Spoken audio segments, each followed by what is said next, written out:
Hello दोस्तों, आपका school learners channel पे स्वागत है।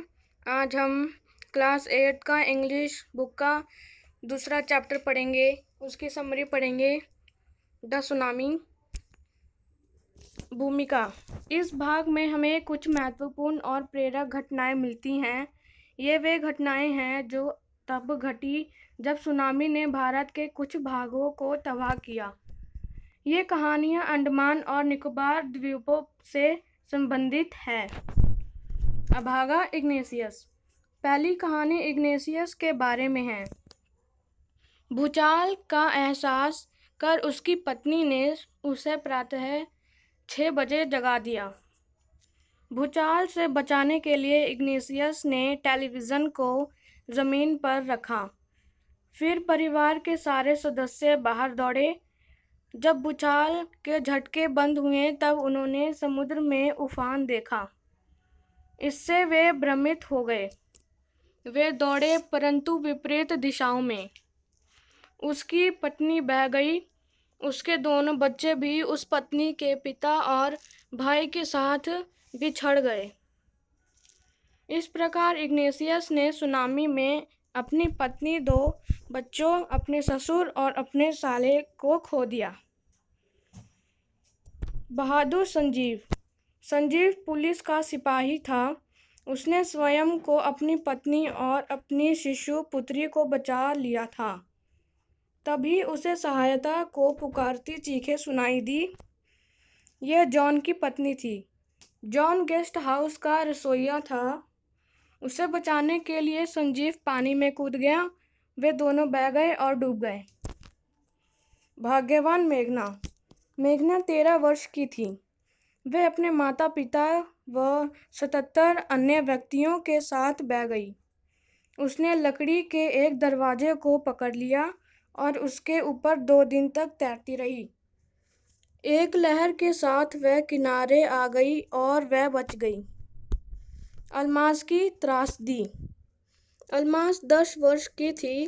परिवार सो रहा था पर उसका पिता जग गया था। भूकंप के झटकों के बाद उसने पानी को पीछे हटते देखा। वह समझ गया कि यह बड़ी ताकत से वापस आएगा। उसने हर व्यक्ति को जगाया और अधिक सुरक्षित स्थान पर पहुंचने का प्रयत्न किया। जब वे भाग रहे थे, उसके पिता गिर गए। अल्मास का पिता उसकी सहायता के लिए बढ़ा। तभी एक विशाल लहर आई और उन दोनों को बहाकर ले गई। उसकी माँ और बुआ भी बह गई। वे उस पेड़ के साथ ही बह गई जिसको पकड़ कर वे खड़ी हुई थी। लकड़ी का लट्ठा। अल्मास ने लकड़ी के एक लट्ठे को बहता देखा। वह इस पर चढ़ गई।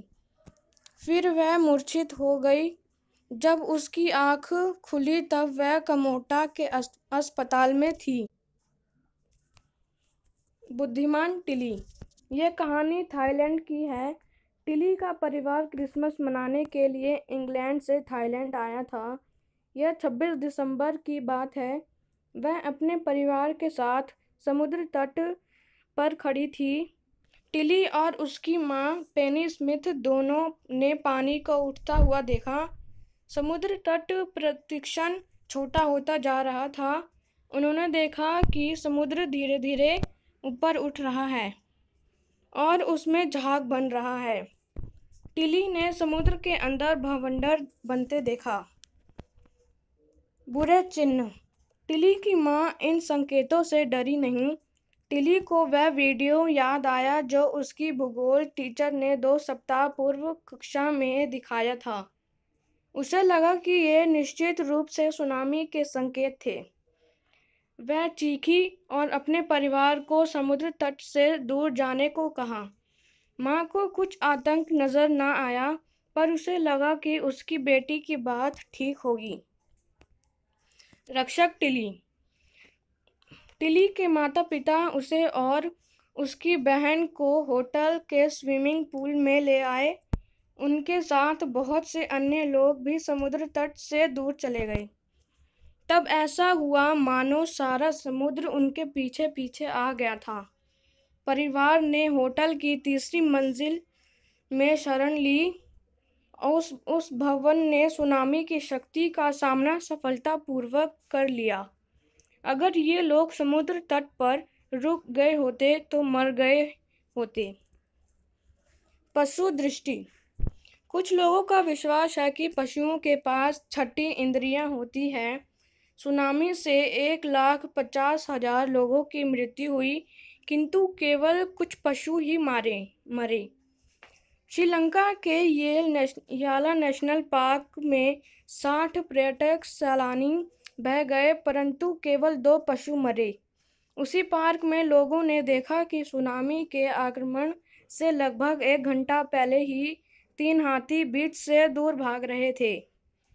श्रीलंका के गैले बंदरगाह के पास रहने वाले एक व्यक्ति के पास 2 कुत्ते थे।